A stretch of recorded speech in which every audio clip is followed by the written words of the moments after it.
Jorden wins? Yeah, Jorden is a bit of a bogey player for Anish. He's the kryptonite. If we look back, I think in a Dutch championship, Jorden won once. In Wijk aan Zee, Jorden won the title by beating Anish in a playoff, in a blitz playoff. So if we do go down to playoffs, Jorden has fond memories. Also this year in Wijk aan Zee, Jorden won a beautiful game. Jovanka referenced it earlier. Wow. So recent history is definitely in Jorden's favour. And okay, Simon, how happy are you? It's the Berlin defence. You know, at least he's played this interesting move. Well, Jorden has, of keeping the queens on the board, and these middle games do actually get very exciting. As we saw in Erik Hansen, he had this position as white against Jorden with the black pieces, I think, a couple of days ago, and that was chaotic everywhere. So this is one of the more interesting Berlin lines in my view, anyway. Mm-hmm. And yeah, this knight move by Jorden, not the most common, and it's actually well known to lead to a forced draw. So I'm hoping that we don't see black's knight leap into the centre of the board to the d4 square. Okay, we do see that. Oh dear, this leads to a lot of trades, a lot of exchanges. It depends what Jorden does, though, on the next few moves. I'm expecting him to take that knight off the board first. Yeah. All right. We kind of referenced that Jorden is somewhat a tricky player for Anish to handle. I mean, how do you also play against those opponents where you have a really bad score against? Well, I'm sitting next to one of them at least. Yeah. Yeah, definitely. How do I play?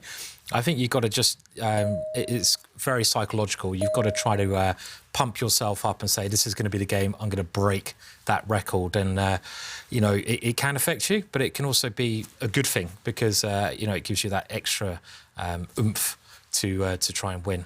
Yeah, and often once you break the record, I mean, for example, I always struggle against Luke, well, I used to struggle at least against Luke McShane, strong English Grandmaster, and he beat me several times in big matches. But once I got one win, I started a streak, and yeah, it's just about that psychological aspect, as you mentioned, Simon, not fearing the opponent, playing the board, not the guy you struggle against. And okay, meanwhile, a lot has happened. There have been a set of trades, a set of knights left the board, a bishop for a knight trade. Black has a bit of a weird, wacky pawn structure on that left side, doubled b-pawns, but that is compensated for by the bishop pair. And still very well-known territory here, unfortunately. Is this the drawing line? Because to my eyes, I mean, I don't know this variation. It actually looks quite interesting. It does, because until you analyse it with the computers, unfortunately. OK, because you know, it looks like there's a very unsymmetrical position. There's two bishops. There's a bishop and knight. So it's OK, a bit disappointing, but they both want to just get into the playoffs, I guess, and play blitz chess. So, yeah. That's right. We'll see what black does here. There are a few moves. Black can just push a pawn in the centre. And, yeah, there are some kind of ways to keep playing. I'm not sure exactly what Jorden has in mind. Anish, meanwhile, making a bit of a face there, kind of just putting out his bottom lip, being like, what are you going to try, mate? Yes. But, yeah, this last pawn push, very solid. And yeah, maybe I'm a bit harsh saying forced draw. There are some ways to keep it alive, but now black does have an idea of bringing out black's light square bishop to pin the white knight. If you can hit that white knight, even trade it off, as we're about to see. We're heading to quieter waters. Anish not too impressed as he keeps making that face. I'm not impressed either, unfortunately. Now you can just take off the white knight from the board. I'm pretty sure I've seen this. I studied this just a couple of months ago. I can understand why Jordan's done this, because he has great memories of beating Anish, you know, in the Wimbledon of chess, they call it, the Wijk aan Zee competition in the playoffs, the blitz game. And maybe looking at Anish's blitz play yesterday, when he played against Duda, it wasn't his normal standard. So he might be doing this just as a tactical ploy. Right, I'm going to get him into the blitz and concentrate all my forces in that. Yeah, it makes sense as well from a tournament standing. If this match is drawn 2-2, you do secure yourself 1 point in the tournament rather than losing in the rapids where you get 0 points. They secure themselves a bit of money as well if this is a draw, but obviously not going for the maximum 3 points if they win in the rapid portion. So yeah, solid, very solid approach by Jorden, but Anish, as long as he knows his stuff, he's surely studied this before, he should be able to hold the draw. Okay, pushing a pawn, this is the other way. Yeah. This is the other move. But I was going to say something. You know, I had breakfast with Jorden, and he told me he actually preferred classical chess rather than this blitz, fast and furious style. You know, because there he had time to think, he had time to navigate all the complexities that often he's initiated in the opening. So I'm a little bit surprised he didn't put Anish a bit more under pressure. Yeah, well, I mean, to me, it still seems like there's a lot of play, so I'm kind of surprised. This is, look at those pawns. How can this be a dead draw when you got there for a second? Pawns. You had 3 pawns. Yeah, this is so. Temporarily, you had tripled pawns. I know the so-called. How rare is that? That's just pretty rare. It's pretty rare to get the triple pawns. They're actually so-called the Irish pawns because a couple of Irish players in the Olympiad had that pawn structure and they named it after that. So yeah. Not because they look drunk. The pawns. No. I've heard them called drunken pawns. Have you? I heard the story was that there was an Irish player who had them once in a game and he lost, and then his opponent had them the next game, Jonathan Spillman, and he lost again. So it was like named after him, Eamon Keown. But I don't know the truth of it. I mean, they do kind of look like drunken pawns as well, don't they, when they're all Guinness pawns? Or something. So, yeah. Is this still theory, David? Because I'm not so sure about the last move, but Ivanka's got it. Yeah. Well, I kind of looking at it and I'm saying, okay, yeah, this was analysed in 2018. Yeah. So now, if I can recall correctly, Black can just use the Black Rook, come down to the second rank and capture a pawn, defend the Black Queen. Okay, there we go. The reason I paused is because normally Black had flicked in Bishop takes Knight first, just to trade and get rid of White's Knight, because now with this imbalance, maybe there's some chances. A Queen and Knight, a great attacking combo. Queen and Bishop maybe less flexible. I just can't see how this is a draw. I mean, it looks so unbalanced here. But you should have taken the Knight. I think Anish could have taken the Knight, and that's. Okay. I mean, I say forced draw, but at the top level, it should be a draw. If the Bishop and Knight just disappeared from the board, there's just not enough pawns left. But Anish not trading that Knight off. Yeah. It's interesting. Today is the 25th of April, right? Because during chess tournaments, I tend to lose track of the date. So I'm just looking at when this analysis was done. It was actually April 21st, 2022, just a few days ago. Interesting. So maybe Jorden has found some way to keep the pressure on in this line, which is considered a draw. I mean, Jordan's always finding very interesting ways to find little just small differences in well-known openings. I mean, but now, David, as you point out, this Knight move, White has a number of threats here. It's material unbalance, Black has extra pawn, but there's a lot going on, I think. There is a lot going on, and just the speed with which Jorden kind of put the White Knight on the edge of the board shows to me that he's still in preparation. And wow, okay, maybe still in preparation. Now he's attacking the Black Bishop. I don't know if that Black Bishop's going to move, though, because if it does move, it might be danger for Anish Giri. Let's just jump in and show what's happening. This Knight move that we highlighted, getting out of the way, not allowing a trade. And now after the Black Queen jumped back, we saw the pawn push forward, attacking the Black Bishop. And as mentioned, it shouldn't move. And this is a recurring theme of the day. The Knight and F5 is actually going to win the game for White. The Queen and Knight teaming up together. And therefore, Anish said, OK, I don't care about my bishop. It's more important to get rid of your knight. And after a trade, the bishop disappearing, the knight disappearing, now Jorden, again, weird move. Not taking this pawn, which looks like it's up for grabs, not taking this pawn, which looks like it's up for grabs, instead just moving his queen forward one square. Why? I'm struggling to understand that one. I guess he's going for this pawn, but... Is he trying to swing the rook around if Black takes the pawn, potentially?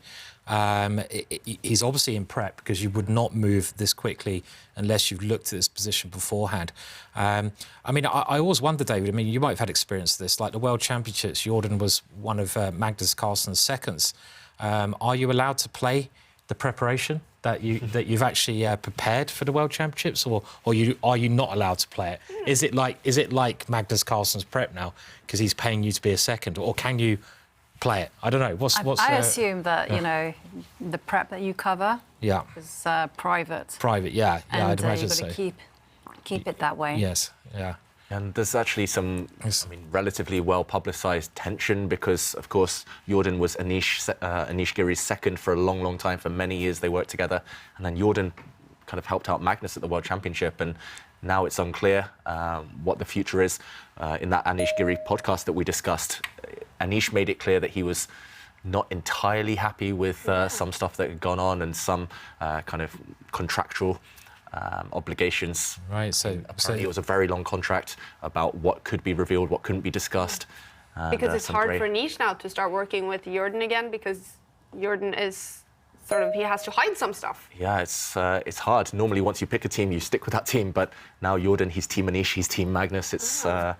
It's difficult, and yeah, a lot of grey area in terms of what openings they've discussed together, what can be shared, what can't be shared. I think there's been some famous cases in the past, in World Championship matches even, where one person has got the notes, or one player has sold it to the other player even, or given it to the other player, which is really controversial, because that would make the world of difference if you're, selling off notes. And I mean, it's probably not legally any binding, but morally, it's incredibly dubious. So, yeah. And on a recent kind of case, I mean, obviously, Rustam Kazimazhanov has stopped working with Fabiano Caruana. So Rustam was his long-time second. And he kind of likened the separation to some kind of divorce. And their analysis were the children. And they were working out, what kind of access. That's a nice way to put it. The children. Yeah, that is a nice way, yeah. Yeah. Yeah, it's quite a touchy subject then, I guess. I mean, like, very, very, yeah, who knows what the right answer is, but I think you've got to have some moral obligation not to give away those secrets as well. Yeah, I was listening while you were recording the podcast, and Anish did talk quite openly about it, actually. Yeah, exactly. I mean, he was very frank, very honest and open. He did as well say that Jorden, good friend, always will be. Jorden has a lot of integrity, so of course he won't kind of play both sides or reveal too much, but it's tricky. Sometimes things accidentally come out, right? You can't help it when you discuss chess together. I'm unsure whether they've discussed an opening like this together, for example, whether Jorden looked at it with Anish or with Magnus, or who knows. But either way, I mean, it's moved 24 now in this game, and this is the type of opening that you could have discussed at some point. It's very critical, very main line. And remember, I'm going to call it drama.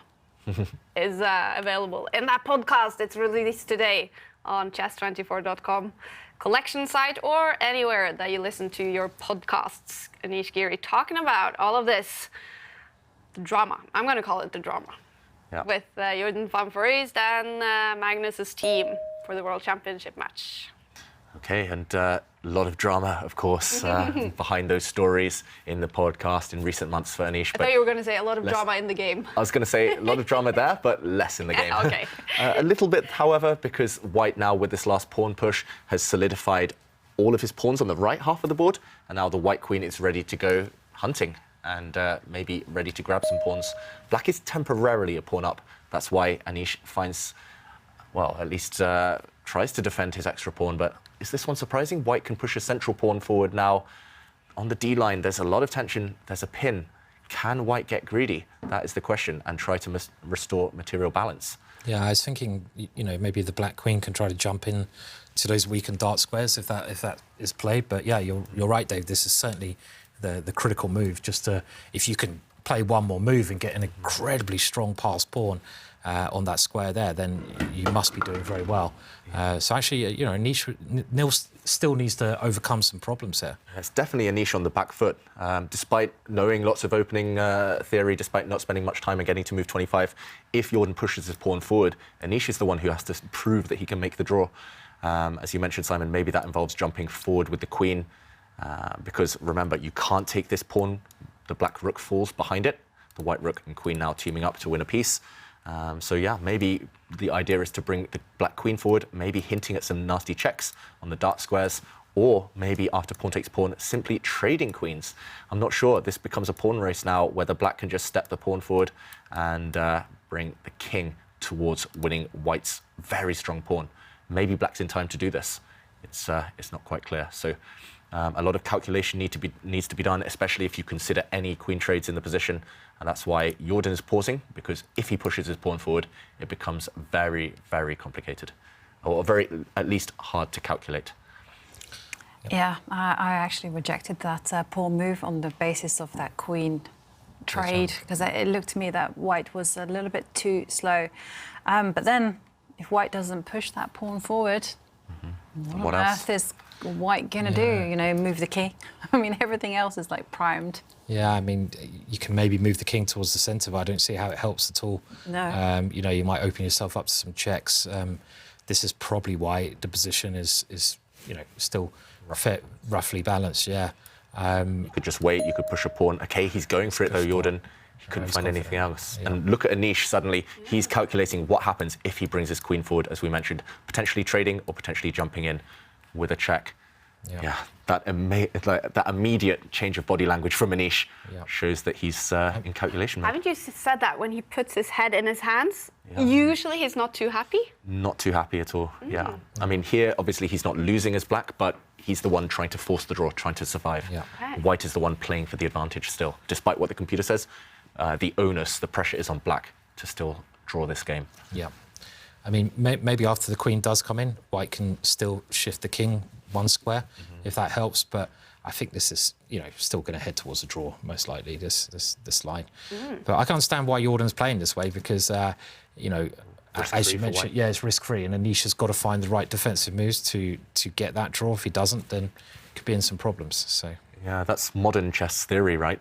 Most openings have been considered to be fine because of computers, but often you just test your opponent's memory or test their calculation or something. If they calculate well, if they remember everything, okay, a draw is not the end of the world, especially in one-on-one knockout matches like this. It's definitely not end of the world. It's start of the Blitz tiebreaks, which would be super cool to see between these two players. Anish Giri, he has some great experience from Blitz tiebreaks, beating Hikaru Nakamura in the tour finals last season, specifically, I remember.